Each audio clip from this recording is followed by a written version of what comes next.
Okay, so as you can tell, time has passed, more flute work has been done. You've probably watched a little bit of it at this point and you kind of have an idea of what's going on. I would like to stress again that this is a proof and concept video showing that a flute can be made this way. You know, I would love to say that you know, I have this flute available for you to buy right now, but that would be you and not the other 50,000 or 100,000 people that have seen this video at the point that you've seen it. So keep that in mind. But anyway, getting back to the point, I was going to show you some of the process it takes to hollow the inside of it out. But I didn't want to bore you with all the details, and I know some of you think I'd really love to see those details, so I have a solution for you. But I have a lot of other people that watch my videos that have seen those details over and over and over again, and honestly, I love offering good quality content, but when you overdo the same thing over and over again, for the people that you have built your channel on, you know, they get really bored of it. So anyway, long story short, I'm going to post some links in the description. If you will go to the description and look up those links, you can find out all the details on how to route the inside of this thing out. But I wanted to show you, this is a router table. And for those of you out there worried about price, this is like an inexpensive Harbor Freight router table, by the way. It works great. I've used so many of these. I've been happy with them. I don't think I've had a single one of them break down. I have replaced the brushes over the years in one, but I don't use these anymore like I used to. This is a backpack drone inside, and this is a small router bit right here that we use to do that with. Now, in the day, I used to do this. I would start over here and I would roll it and I'd lift it up and push it back down, and I would go this way for a little ways further, and then I would flip it around and I would start on the other end and I would go all that way, and I would lift it up and I would go back down and make the air chamber up here on this side, and it would come out with this. That is mildly dangerous, not nearly as quick, and it requires specialized skill and the willingness to consider losing life and limb to do it. And so I've changed some of those things in the shop, and now we use the CNC machine, which you've probably seen a couple of my videos, and where we use it to put holes in flutes and to do this, that, and the other. We use it to route the inside of this out now. But like I said, I do have videos. One I'm thinking of is how to make an A drone, which has a slightly smaller inside than this low E drone that we just finished. And then another video was how to make a low D drone, which has a similar shaped and sized inside. I'm going to put this down while I'm talking to you. But the thing that you really want to know is basically with regards to making the inside of the flute, which is a piece of information I've already provided you with. It's how big should the inside be. Now on this little bitty guy, you can see in inches, it's about a ½ inch. It's actually going to be 5/8 once I'm done with it, because these actually get drilled again. Actually, most of them get drilled from the inside after they're put together. We do that for a lot of reasons today, which I won't get into. But if you're making a simple single drone yourself, you know, you don't need to worry about all that. But so the inside of the flute is going to determine what size router bit you need to use. Now, a lot of people back in the day and even today will go and buy a 7/8 inside router bit to cut this out with, which to me is ludicrous, because 3/4 router bits are so much more plentiful. I can run to Home Depot, Lowe's, Ace Hardware, any of your big chain hardware stores, and I can pick up one of those 3/4 router bits. It might say 19mm radius or whatever, or 3/8 radius, but whatever it says, it's 3/4 of an inch wide. I can pick those up all day long. I mean, I've probably got I'm looking at about 20 of them right here, maybe 25 sitting on my magnet over there that I've used and I saved because I have somebody that sharpens them for me. But anyway, I use that, and instead of making one pass to make it 3/4 of an inch wide, I make 2 passes, and the second pass will widen it up to 7/8 of an inch wide. And you'll see that in the low D video. You'll also see it in, I believe I made a G and an F sharp flute. You can see how I did that. That's really the way to do it, in my opinion. Likewise, on the CNC machine, it does pretty much the same thing. What I have done at this point on this drone is I have sanded it. I have planed it. I have burnt some holes which are just kind of burnt, they're not tuned, and I have put the tracks in it, and I've burnt those tracks in, and you can notice the precision of those tracks is pretty good quality, but most importantly they're burned, and that burning technique is something that I do because it helps to dispel water, make a nice slick surface, does a lot of stuff there. This flute is about 90% done right now sitting here in front of me. You're going to watch me tune the last bit of it because that's a very important part. Although, like I said, I've got videos on tuning everything and putting tracks in and how I put tracks in, and even if you watch some of my videos on like making flutes with you know, a pocket knife and a hacksaw, or not using modern tools, or making them out of river cane, you can see other ways to put those tracks in that aren't using my burning tools, if you don't want to use burning tools. I'm just saying, because some woods put off chemicals that you don't want to smell when you burn them, so you got to remember that too. If you mess the track up, I do have videos on repairing a track. You know, if you go through Blue Bear Flute's YouTube channel and list of videos, or even list of our channel side over here, you can find videos that are like in playlists, and find out which playlist is for flute making, flute repairs, flute playing, flute this, that, or the other. You'll find answers to a lot of your questions there. But anyway, so I put the track in. I've also drilled some holes up here, and you can see I shaped and sanded this. You can see some of the video on me sanding it on the belt sander, which is kind of a acquired skill, I'd say. All of us here in the shop do it pretty well, I think. But we did that, and then I went back and hand sanded it. And after hand sanding it, I noticed that despite the fact this hardwood is difficult to cut with my tools, with my router bits and my saws and everything else, it sanded like butter. I mean, it sanded so smooth. I've used Teak, as you know from the other video, the one where I made this little guy here, but I've not used it a lot, and I was impressed with how easy it was to sand. Sanding it was probably the easiest thing I've done. So I have a feeling it's going to finish out with a kind of a nice look finish, because I'll be able to spend more time on it and get it sanded well. Typically flutes that are softer wood don't have a fine luster, which is where the public generally decides they want a hardwood flute, is by the luster of the finished wood. But a lot of people bypass that and lacquer it, you know, just like the old natives do. Old natives don't lacquer flutes. I've actually told that to somebody before, and they said, "Oh yeah, just like they used to do," and they believe me. And I'm like, I'm being, you know, ironic here. Natives never lacquered flutes before like the 1950s. But anyway, so this guy here is at a point that it just about is ready to play. I've also made a block for it, as you can see, out of a piece of this teak. If you'll notice, I dished that down. You see me doing some of that. I'm going to put a hole in it for this plug. This plug is going to hold my little turtle that you might have seen me sanding.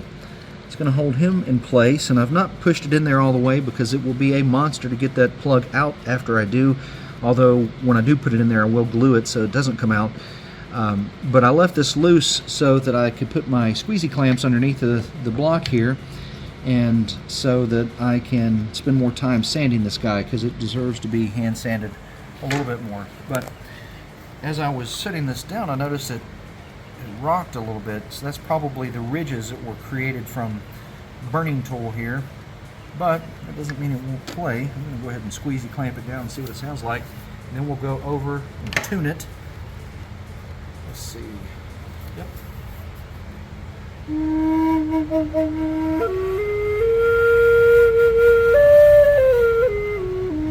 The bottom notes sound good, but I can tell my hearing they're flat. This is a little flat. I'm probably going to cut some off. The top notes are also flat, which is what that discord was you heard at the end. These two notes are flat. And that's the reason that you'll see in a lot of my flutes, the top holes are larger, sometimes the middle one a little bit, and then the bottom holes are smaller. This has to do with a principle of fluid dynamics. You don't have to make a flute that way, and that's where, if you've seen my video on 3D printing a flute and the holes were all relatively the same size, or somewhat the same size, or they tapered in a weird direction. That is where a machine has designed the fingerings, and it put them into an area where they all wound up being, what, a quarter of an inch in diameter or what have you. The reason I don't do that is because higher notes come out more clear if the fingering is a little larger, and you don't have to blow as hard simultaneously when the holes are a little larger to make them come in tune. So anyway, there's ways to do that, but I prefer my way with larger holes at the top and smaller holes at the bottom. And that's it. I've also gone ahead and put a thumb hole in the back for the drone chamber, which is something I typically do. It matches this hole here on this side. It'll be the same placement on the back side of the drone chamber so that I can play that with my thumb. It is a little bit of a reach on a low E flute, and especially on a low D drone, it's a little bit of a reach. Typically those I offer a plug-in when I sell them on my website, bluebearflutes.com. So that people can play them or don't play them depending on if their finger spread will allow them to. This one actually feels like it's in a pretty comfortable location. I'm happy with that. So let's take this over to the burning table and tuning table and get this thing tuned up to where it's going to sound good, and then I can spend more time on oiling and waxing that it deserves and make it look good. Okay, something that I don't always talk about in my videos that I feel like I should stress is that right here you can see that sharp little edge on my track. Something that improves sound quality is filing that just a tiny bit. And I want you to see how much I file it there.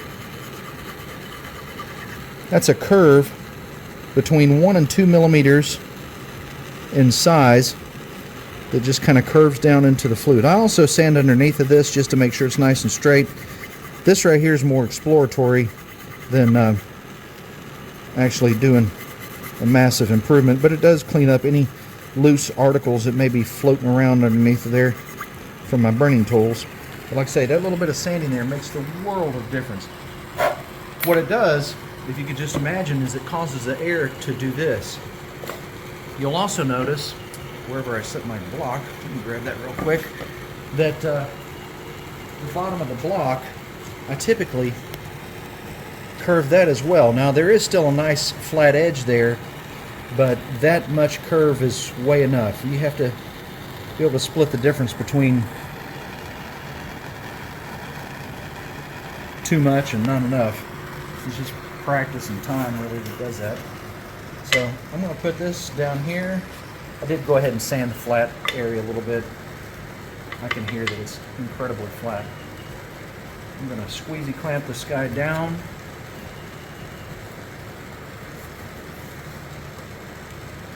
And that's actually too close. Let me edge it back just a smidgen.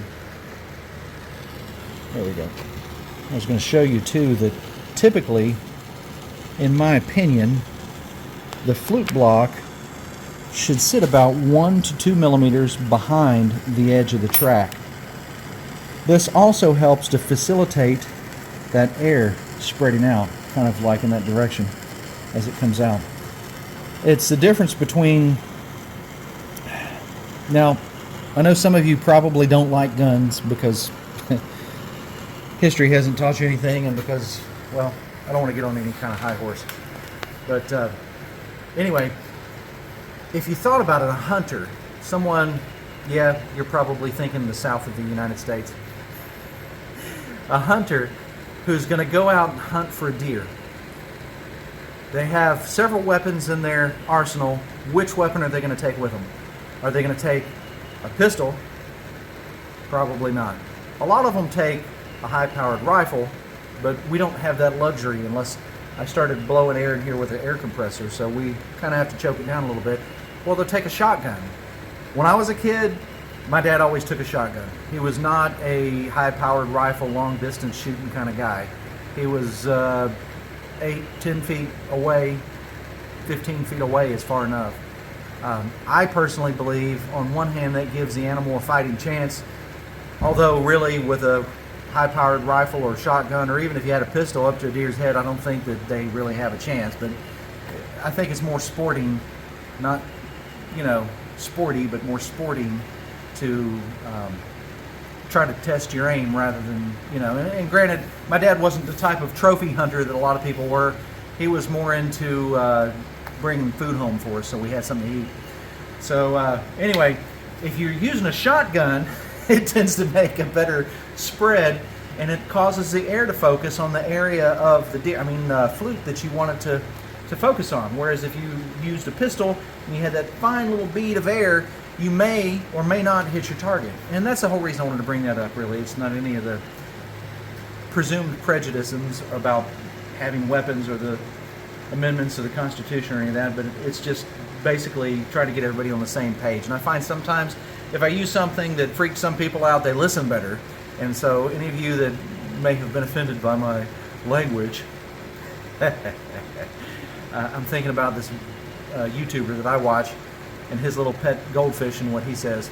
Any of you that have ever watched that guy and his pet goldfish and know what the pet goldfish says, please feel free to comment that in the comments under this video. Anyway, we need to tune this guy and quit dilly-dallying. Now it is 85 degrees in here. So I'll tell you right now, this flute is actually probably a perfect E flat, but I wasn't wanting to make a perfect E flat. I wanted to make an E, and that's what we're going to do. So I'm going to run it over to the bandsaw, and we're going to cut enough off of it that it's going to be an E, and I'll show you. I'll bring those pieces back to show you how much of it I cut off and get in tune and what it takes to do that. Okay, so what I've done, in addition to cutting it off, is I went ahead and sanded the inside of it with a sandpaper on the end of a rod that I've shown in other videos there again. It's something that I personally like to do on just about everything that we make, but it makes sure that it's at least a little better inside. This one is pretty smooth. It's not exactly perfectly round, but I'm more than pleased with it. And once it's oiled and waxed, I'm going to be probably in what y'all call seventh heaven, I guess. So to show you, the first thing I did was I cut off this piece.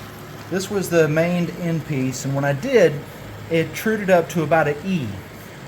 The reason this happens is the shorter the tube inside of the flute, the higher the tone. So any of you out there that ask me why my small flutes are more cheap or less expensive than my larger flutes, which are more expensive, that's why. Less material equals a higher tone and, you know, usually less work, and also smaller price. So just FYI, when I cut this off, it brought it up to about an E, and I know it's 85 degrees in here, so I needed to cut just a little bit more off, which was this piece, and that brought it up to a little sharp of E, really about 20 cents, and really at 85 degrees, I needed my E to be about 25 cents sharp. 25 to 30 cents is going to be about exactly 440 at 75 degrees, give or take. 72 to 75 degrees in there, which is the average temperature around the world. I mean, we presume, honestly, in Iceland it's not that average temperature, but you know where I'm going with this. So I did that. I sanded the bottom of it, and I also beveled the edge of it because I prefer that so it's not sharp on my hand. I'm always reminded of this crazy woman telling me something back in my powwow day. She wasn't a customer either. She was a friend of mine. She said, "Native people don't make things sharp," and that's just been like an ongoing gag in my family, mostly between me and my wife ever since. But we sanded the inside of it, blew it out with the air valve so that I can clean it up a little bit. And the bottom note, I want you to see, is pretty good.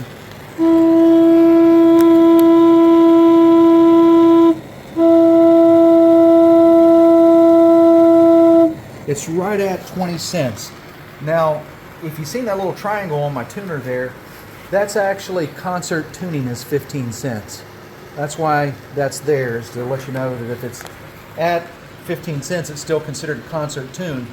But in the case of me wanting to make this right on the money, which is usually what I shoot for, I made it about 20 cents. Something I never talk about in videos, making drones, is I always make the bottom note flatter than the other notes. The other notes are going to be about 25 cents sharp, and the bottom note is going to be about 15 to 20 cents sharp. For the sake of getting it in tune with this. When the flute is finished, the bottom note is actually going to wind up being about 10 or 15 cents flat, which is still concert tuned But I do that because it's more pleasing to the ear.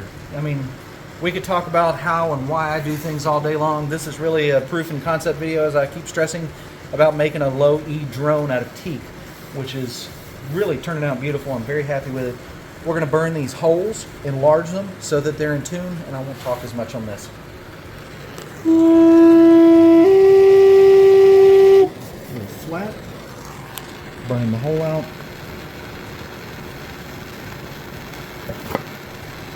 Now instead of a 1/4 inch, it's about 5/16. That's about right. If you see, it's going between 25, 30, almost 35 cents sharp. The hole's hot right now, so once it cools off, it'll be back to about 20, 25 cents, which is perfect. Let's see what the next note is. A little bit on flat side as expected.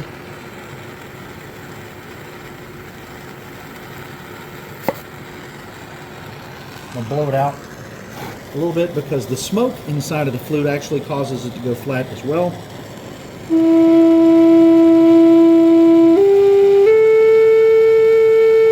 That one's still a little bit on the flat side. So there we go. That's better.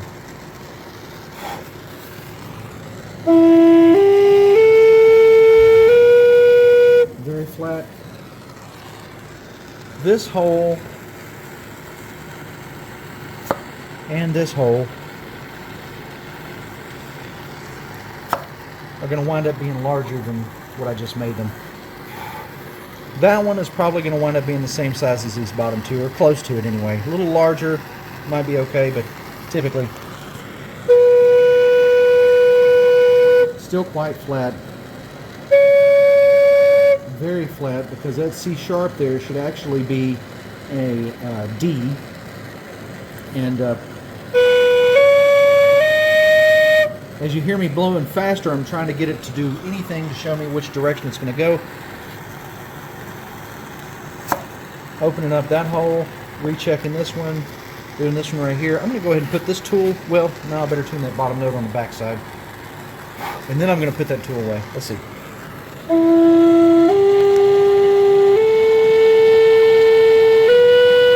Very flat.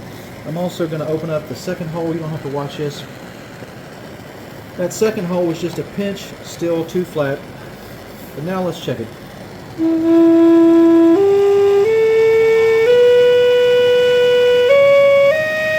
So those top two are really going to need some coming out. The middle one is going to need a little bit, but most importantly, I have a feeling if I went ahead and burnt this out, it's going to be okay.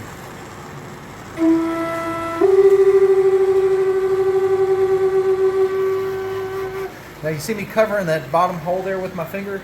That tells me that that much covered is how flat this hole is. And in my head, I've already done the math that much I covered it is going to be about the amount that this burning tool is going to take off of it.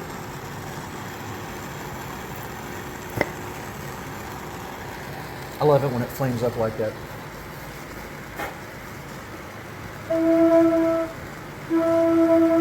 It's got some smoke in there.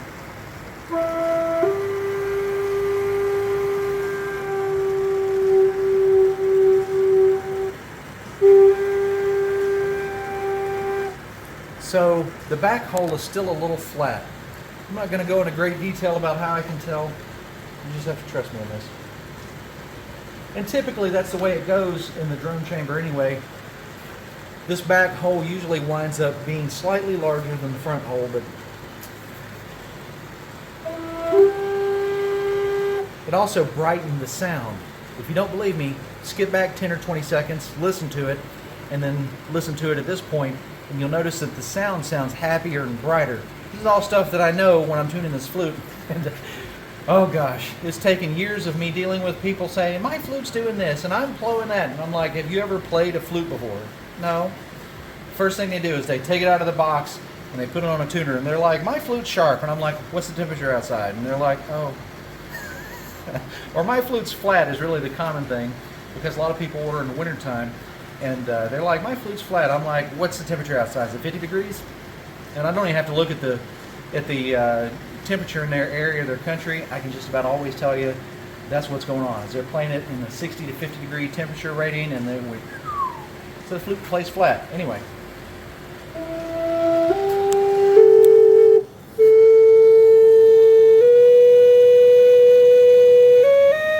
So these last 3 holes are incredibly flat. I'm going to elongate and then round out that hole. Gosh, it's so close. I might not even put my other tool up here. Something else that I would like to point out about this Teak is, especially if you go back and watch any of my other videos, I'm kind of hooked on using these burning tools. I mean, I've been making flutes for a while now. But this stuff burns out at such a moderate and consistent pace. It's actually faster than some woods that we currently use in the shop, slower than others, which makes it very comfortable making a hole larger with the same size bit instead of grabbing one of my larger burning tools. So let's see what the tuner looks like.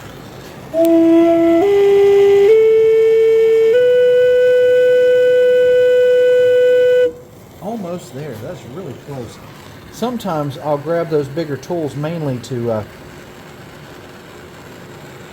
perfect the shape of the hole.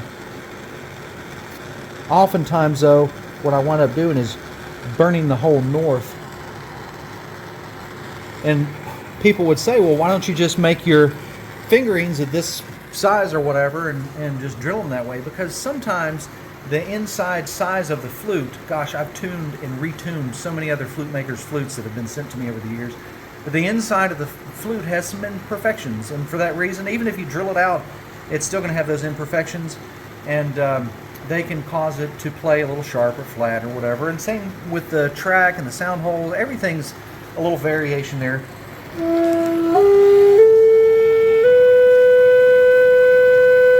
I'm pretty happy with that. I might eventually make it bigger, but let's move on to the next hole. So I think that's where I need to go. I'm going to make this go up. As you see, I elongated it. Some flute makers will leave their holes like that. I don't know if it's OCD or what, but I like to make mine more round if I can help it. And I'm going to play it. You don't have to watch a tuner because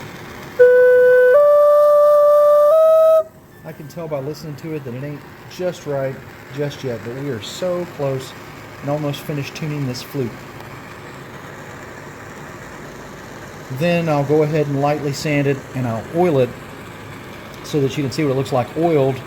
But I'm going to finish sanding that totem, this little guy here, and put it onto the block and stuff off camera and after the video is finished, because that's not really a necessary part for you to watch, but you will see it in some of my other videos. If you check out some of our Instagram, some of our YouTube shorts,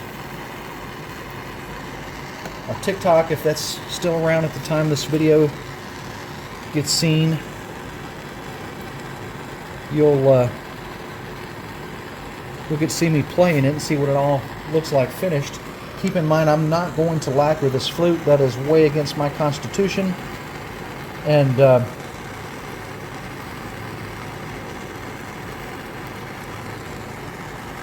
I'm just going to oil it and kind of buff it by hand and use some wax that we use. I've got videos about the oils and waxes we use in the shop here. If you want to buy some from me, you're welcome to. I probably still have them available at the time that you see this video.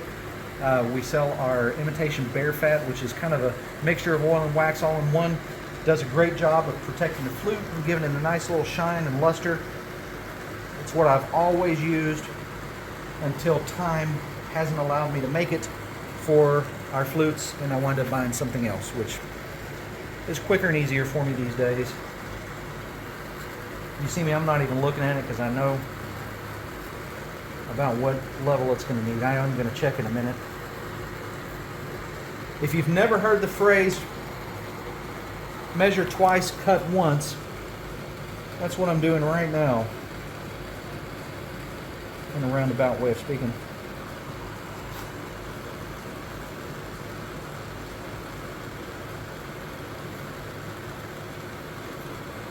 Just going back in my mind to where this flute was at on the tuner, where it needs to be and what it needs to sound like. I could probably do all this blindfolded. I've got a video on that, coincidentally.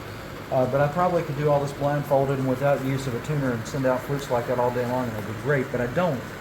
I like to make sure that I have a healthy dose of self-doubt, even though I've done this for 38 years.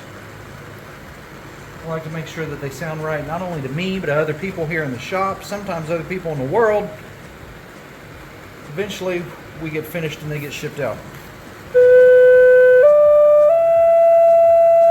So close. I only have this one hole that needs a little bit of love, and then I can let you hear it. And I'm going to sand it on my belt sander one more time. Get these burned crests from around the side of this. And then I will oil it and I'll wax it, but I'm not going to oil this because I want the super glue to stick to it. It'll kind of stick to wood that's been oiled, but I like to not take any chances on that. Let's take a look at it on the tuner.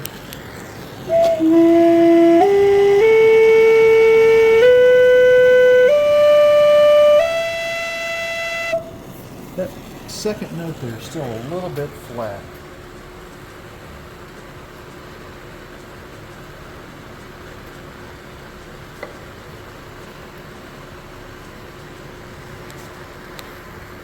Okay, I'm going to be happy with this. I believe it's going to be great. So a little oiling and waxing, and I'll let you hear it before we complete this video. And I'll tell you the last couple of things, and then we'll put some performance of me playing it on YouTube Shorts. If you haven't, please do subscribe to me. That's how you're going to find my shorts. So, not everybody wants to see my shorts, I'm sure. But these shorts, I'm sure they do. But anyway, you'll see on my YouTube shorts, our Instagram videos and posts. There'll be a couple of posts on this flute here. I've enjoyed making it. And that'll lead me to my last thing I want to talk to you about in the video before, you know, we call it finished on the day. But I've enjoyed making it. So I'm probably going to make several videos with it so that you can see me playing it and listen to it. I don't think I'm going to sell this one. Any of you that might be thinking about it are probably wondering, I wonder if you're going to sell that exact flute. Well, I'm probably not going to sell this flute. I really like it a lot, and usually my first made I don't do, and this is the first drone I've ever made out of teak. Not something I thought I was ever going to do, but here we are, and hopefully it's for the best. So I'm going to sand it, I'm going to oil and wax it, and you're going to get to hear me play it, and we'll see what we think about it. Okay?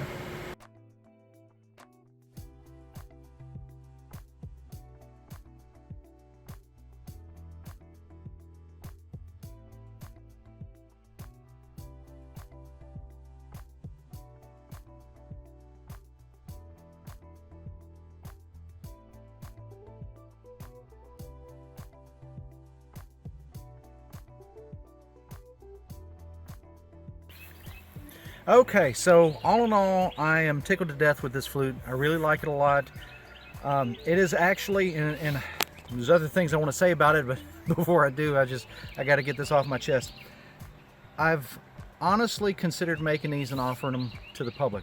The only thing that holds me back is that I don't know if people are going to be willing to pay the little extra that it's going to cost to buy it out of teak rather than out of the stained poplar that we use today. Stained poplar flutes are great. They play wonderful. They look good. Everything is great about them. I love them. However, this one's made out of teak. And I won't say that it plays better than them. I believe it's like really close to the same, to be honest with you. But I'm very happy with it. And if you would, if you're watching this video, and if I don't currently offer them on my website, let me know what you think. Is it something that you'd be interested in, even if it costed, say, a little more than the price of a drone made out of poplar? Now, keep in mind, a low-E drone is actually kind of up in price to begin with because it's much larger. There's a lot more work and detail that goes into it than there is in, say, a G or an F sharp or an A. And then also our backpack drones are sizably less expensive. But I've considered making these and offering them because now, you know, the wood is plentiful and something that I can get a hold of. I'm not against the idea completely. I want to make sure that I offer something that's affordable, that is going in the right direction, that makes it sound a certain way, Let's see what it sounds like.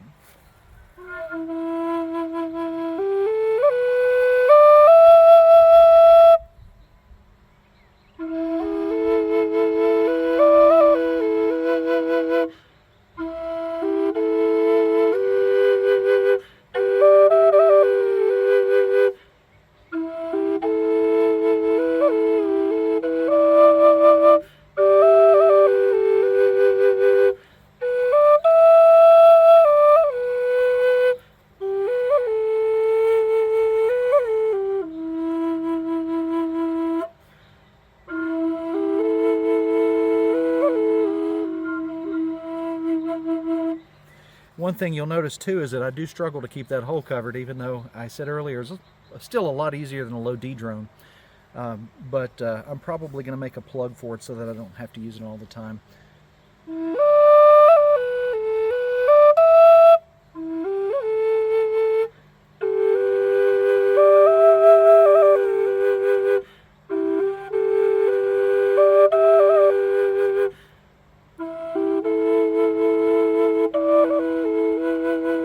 Of course, the more often I play it, I think probably the better my hand would get at reaching it. So all in all, like I say, I'm 100% stoked about this drone. I think it's very good. I'm happy with the quality. It doesn't look bad at all. It come from a company that sources wood that they can continue sourcing to the general public. I'm going to do a little bit of research into where it comes from. I know it came from Brazil. But I'm going to do a little research into how they get it and where it's obtained and try to make some moral judgments based on that. Keeping in mind too, like I've always said, Native American flutes aren't usually made out of hardwoods because typically hardwoods are more difficult to work on, and historically just didn't happen. The sound of this guy though is still on par with what I want my flutes to sound like, so I'm pleased with that. Cost effective, you know, 40 or 50 bucks, 70 bucks, 80 bucks, 100 bucks for a piece of wood this wide and this long isn't really cost effective for most people. For me, it was not too bad, but you know, for making this yourself, the cutting board option might be a much better way to get your piece of teak. But if you've got 40 bucks in your hands and you think, you know, I could do that, maybe going to your local fast chain wood store, Lowe's, where I bought this from, maybe that would be an option for you. I don't know. It is for me, and like I said, I'm very happy with it. So still got my squeezy clamps. I've still got this guy here that's not been oiled yet, which will improve the sound about that much. Although I think probably most of you are pleased with the sound quality of it. I could just hear some minor little variations. I'm very happy with it. It was a fun build. It was something I really liked doing. It's something that I might consider offering for sale on my website. I'm still thinking about it, and just because you say yeah, definitely sell them, I don't care if it's $1 million more than your other ones, I'll take one. I might not make them and sell them. I might not. I don't know yet. I'm hardly thinking about it really hard right now, so I've got some things to consider. But anyway, I hope you've enjoyed this. If you haven't checked out my other videos, I've got videos where I make flutes by hand, and you should really see those. I've got a lot of videos on making Native American flutes, but I've got quite a few on playing them as well. So if you want some, you know, tips and tricks on how to play them, I've actually got playlists specifically for that. I've got flute class videos that we have, and I've got you know, videos on what I consider the secret to Native American flute playing is. And likewise, if you're into making flutes, I've got what I call the secret to Native American flute making. It might be really worth looking into. A lot of the information about the fingerings is in my book. A lot of the information about the sound holes and all that, likewise. The book's been out for many years now. I'm kind of true to form. That's The Art of Native American Flute Making by Charlie and Jesse Mato-Toyela. I'm really surprised at how slick this thing is. It feels like soap, which is really cool. I'm looking forward to seeing what it looks like once the oil is dried or soaked in completely, but you've seen it soaked it up like a sponge. Anyway, very pleased. Like I say, you'll hear more of this flute on our Instagram, possibly on some YouTube shorts, on our TikTok, you know, very happy with it. So I hope you guys have enjoyed the video. I've got so many others for you to check out. Make sure you like and subscribe and share them with your friends. Share them with your enemies. Share them with my enemies. That's how I hear lots from them. Not on YouTube comments, mind you.